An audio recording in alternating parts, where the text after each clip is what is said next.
Hello everyone, my name is Hannah. Welcome to a new video. Happy day 11 of Bookmas. Only one more day of Bookmas, which means Christmas is getting really close. I hope that you've enjoyed these videos. I'm sure I'll talk about that in my next one too, but it has been really fun to make all of these end of the year videos. It's so fun to reflect and look back on the year. And that is what I will be doing in these videos. I am going to be reflecting and reviewing my goals that I set for myself at the beginning of the year. So I always start the year off with some reading goals. In the past, it was just like the amount of books that I read. But this year, I decided to make a few pretty specific goals for myself. So let's review what those are first of all and see if I even achieved them. So my very first goal is the amount of books I wanted to read, and I just had it set at reading 52 books this year. So I've had it set that in the past most years, if not every year since I've started my Goodreads and reinvigorated my love for reading, which was 5 or 6 years ago.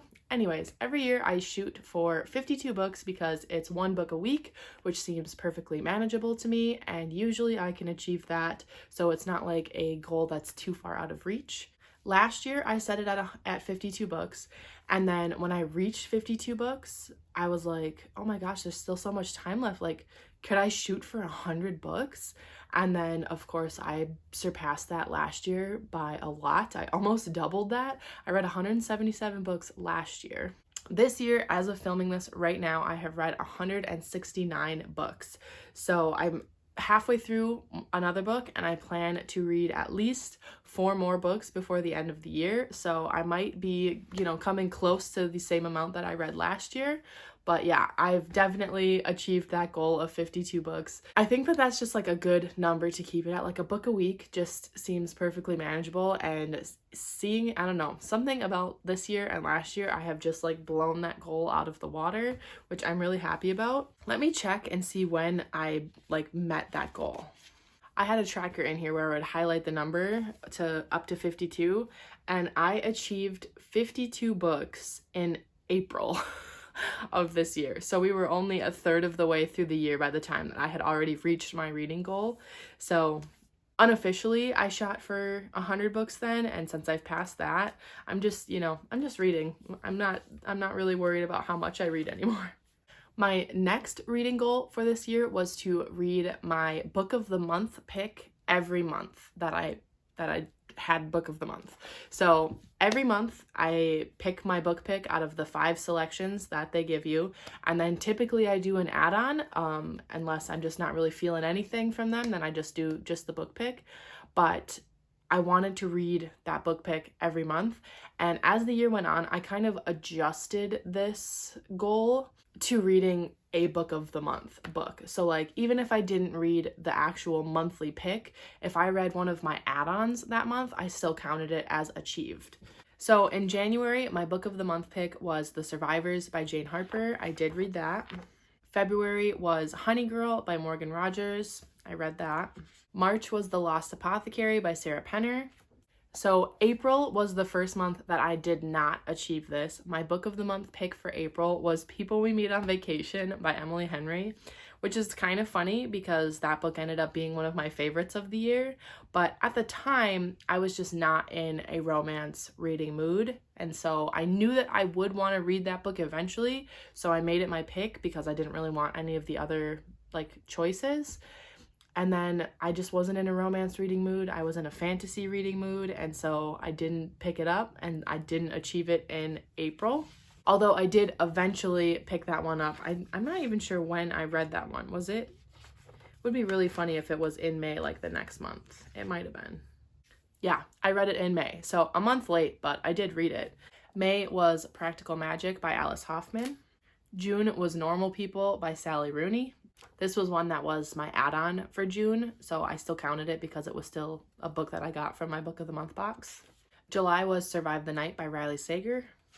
August was Once There Were Wolves by Charlotte McConaughey. September was The Love Hypothesis by Ali Hazelwood. October was Rock, Paper, Scissors by Alice Feeney. This was one that was an add-on as well, rather than the actual book pick. Even though I did read the book pick in October, I think my book pick for October was The XX. I read both of them. November was A Million Junes by Emily Henry. This was an add-on versus like the actual book pick. And then this month in December, my book of the month pick was A History of Wild Places, which I actually ended up DNFing, but I did read one of my add-ons this month, so I still count that as achieved. So overall, I did a pretty good job with this. I mean, only 1 month out of 12 that I did not read my book of the month book, so I consider that achieved. Pretty successful. My next reading goal that I set for this year was to reread one book every month. Now, I typically do this without even really thinking about it. I love rereading books, and so it's not that hard of a challenge for me. I just wanted to make it like an intentional reread. So I don't know if I'll continue this goal in the future because like I know that I'm going to reread books, and I'm going to reread books when I'm in the mood for them. So I don't want to, you know, like choose a reread and then be like, you know what, I'd really rather reread this. And then be like, no, I set that as my goal, so I have to read it. But yeah, this was a challenge that was like not difficult for me because I love to reread. I reread a lot. If I've made that point clear, I reread a lot. All right, so let's see how I did for my reread. In January, I reread Truth Witch by Susan Dennard. I was rereading the whole series because the next book was coming out this year and I wanted to be fresh. I still haven't picked out the next book, Witch Shadow, but I did reread the whole series. But Truth Witch is what I started off the year with. February, I started my reread of Throne of Glass by Sarah J. Maas. I still haven't finished that reread. I'm on Queen of Shadows now, but I love that series so much. March was my Muse of Nightmares by Laini Taylor reread. April, I reread A Kingdom of Flesh and Fire by Jennifer L. Armentrout.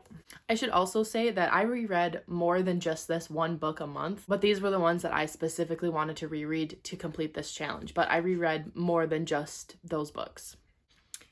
May, I did not complete. Oh, I forgot about that. Okay, so my reread for that month was Queen of Shadows by Sarah J. Maas, and I still haven't finished that reread. I'm still like really, really close to the beginning. Like I might as well, when I decide to reread this, I might as well just start over. I'm on chapter 7. I'm 38 pages in. So I think this was when yeah, it was May. I went from my fantasy reading mood to a romance reading mood. And so that's why I was like just not in the mood for fantasy at the time. Like I just really wanted to read romance because of People We Meet on Vacation. That is so funny. But yeah, I did not achieve my reread in May. I wonder, did I reread anything else in May? I did reread A Court of Silver Flames in May, so I did reread that month. So I guess I would still say that I did reread a book every month. It just wasn't the book that I put on my TBR. So I'll still count that. June, I reread Giant Days Volume 1 by John Allison, which is one of my favorite, if not my favorite graphic novel series of all time. I've been slowly making my way through them because they're so comforting. July, I reread Giant Days Volume 2 by John Allison. So, yeah, slowly rereading everything.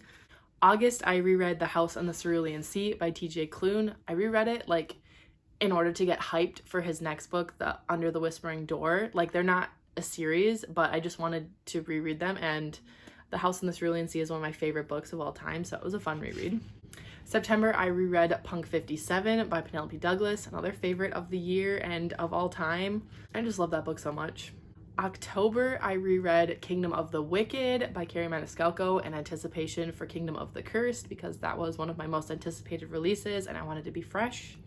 November, I reread The Night Circus by Erin Morgenstern. It was such a fun time, such a fun reread. I love that book so much. And then my December reread was A Court of Mist and Fury by Sarah J. Maas, my favorite book of all time. This was actually my 10th time reading that book. So I would say yes, I did achieve that book, even though, or that challenge, not that book. I did achieve that book. But yes, I would say I did achieve this goal because although I didn't reread the books that I had specifically set on my TBR to complete the challenge, I did do a reread every single month. And then I didn't write this reading goal in here, but I did a TBR challenge every month where I drew a card out of a deck and whatever card that was had like a corresponding reading prompt to it that I would choose my book for. So let's see how I did for that. My TBR card challenge for January was a 2 of Clubs, a book under 250 pages. So I read Across the Green Grass Fields by Shauna McGuire. That was the newest release that had come out for the Wayward Children series, and it came in at 176 pages. For February, it was a Jack of Spades, which is a booktuber's fave or rec, which I read Deal with the Elf King by Elise Kova. I think this was a recommendation from Olivia Reads a Latte. March was Three of Spades, 3 or more words in the title. So Strange the Dreamer by Laini Taylor is what I read for that one because I was doing my reread of Muse of Nightmares, so I wanted to read both. April was Queen of Hearts, which is a one-word title. I read Sheets by Brenna Thumler, which was a graphic novel. May, Ace of Spades, a short story. I read a short story from the Virago Book of Witches, which is edited by Shahrukh Hussain. They're like 5-page long short stories, just like witch folklore from around the world. So I read one of those, watching Sabrina at the time, so I was in a very witchy mood. And then my romance mood hit. All right, June, 10 of Clubs, which is an ebook. I read Tryst 6 Venom by Penelope Douglas on ebook, in an ebook format, and then I loved it so much that I bought the physical copy. July, King of Diamonds, a plant on the cover. Oh God, it's Moonshot by Alessandra Torre. That book has grass on the cover because she's standing like on a baseball field. That was the worst book that I read this year. I hated it so much. August was Four of Spades, an author I've read before. I read Falling Away by Penelope Douglas, so it was in the Fall Away series, so I had already read several Penelope Douglas books by then, so that's what I used for that challenge. Oh, September, I didn't do this challenge. Okay, so it was Ace of Clubs, a book over 400 pages. I chose Kill Switch by Penelope Douglas, which is book 3 in the Corrupt series, the Devil's Night series. I definitely read that book, I just must not have read it in September. And I don't think any of these other ones are over 400 pages. Oh, The Spanish Love Deception is over 400 pages.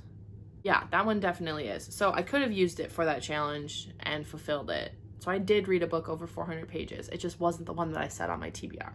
So I'll still count it because I make the rules here. October was 8 of Hearts, Instagram Decides, so I put up a poll and it was overwhelmingly Under the Whispering Door by TJ Klune, that won that. November, it was Queen of Clubs, a female author. I read A Shadow in the Ember by Jennifer L. Armentrout. And then December, it was a Four of Hearts, a non-fiction book, and I picked up The Little Book of Huga, Danish Secrets to Happy Living by Mike Viking. So yeah, I would say that was also a successful goal, even though that one, I didn't read the book that I specifically set for my TBR, but I did complete the challenge still, just with a different book. Okay, and then this last one, I already know I did not do this. My goal was to have no more than 5 books on my physical TBR at any given time. And I started off the year not achieving this. So if you've been watching my videos for a while, I was very, very kindly gifted my entire Amazon wish list from my husband's best friend from high school. He just so generous. It was like 11 books on my wish list at the time. He just bought them all for me for Christmas in 2020. So I started off the year with more than 5 books on my TBR. And by the end of January, I had 9 books still on my physical TBR. So I didn't have less than 5 there, or 5 or less. February, I had 7 books left on my TBR at the end of the month. March, I had 10 books, so still not a single month yet where I've had 5 or less. April was 7 books left on my physical TBR at the end. May, I had 5 books left on my physical TBR. So there's the first month where it was no more than 5, so 5 or less. May, I had 5. 1 month I've achieved so far. June, I'm back up to 9 books. Some of you are probably watching this 9 books on your physical TBR is not that bad. I know Jan has a lot on hers, so she's probably rolling her eyes at me, but I had set this goal and I had only achieved it 1 month by the time I got halfway through the year. July, I had 7 books on my physical TBR. August, I'm up to 14 books. So I had obviously been gifted a lot of books in August, so that's why it went up a little higher. I think September is even higher. Yeah, September I had 26 books on my physical TBR. 26! 5 times what I was supposed to be at. It's still not bad. It's really not. I'm okay. I'm in my head now, but still, I had wanted 5 or less, and I was at 26. Dang. By October, I had gotten that number down to 19. November is where it's at. I finally got the number back down to 4 books on my physical TBR. And December, I currently have 4 books left on my physical TBR, but I do have 1 book coming in the mail. It just hasn't arrived yet, so I'm not counting that. So I'm at 4. So we'll see where I end the year at, like how many books left on my physical TBR, because I'm curious if I'll be gifted books for Christmas from my family. So out of the 12 so far, there have been 2 months where I have achieved that goal. If I'm counting December, I'm at 3 months. A quarter of the year where I can achieve that goal. But that's okay. That's okay. I had a lot of choices. I have read a lot of good books, so I'm not mad about it. So yeah, that is my review of all of my reading goals for this year. I think I did a pretty good job, apart from the physical TBR one. I did not do great, but everything else I did fine at. And you know, I'm really not that upset about having more books on my physical TBR. Like, I do want to get it down. Like, I'm at 4. It would be great if I could just like buy a book and read it right away. But 5 is a comfortable number. Like, even 10 is pretty comfortable. So I think I did a pretty good job with my reading goals this year. I'm not sure what I'm going to do for next year, if I'm even going to set reading goals. I don't know. We'll see. Let me know down below how you did with your reading goals this year. I would be really curious to know what your like main goals were, if you had like a set amount of books you wanted to read or what. But yeah, I would really love to hear it. And thank you so much for watching this video, and I will see you all in my next one. Bye!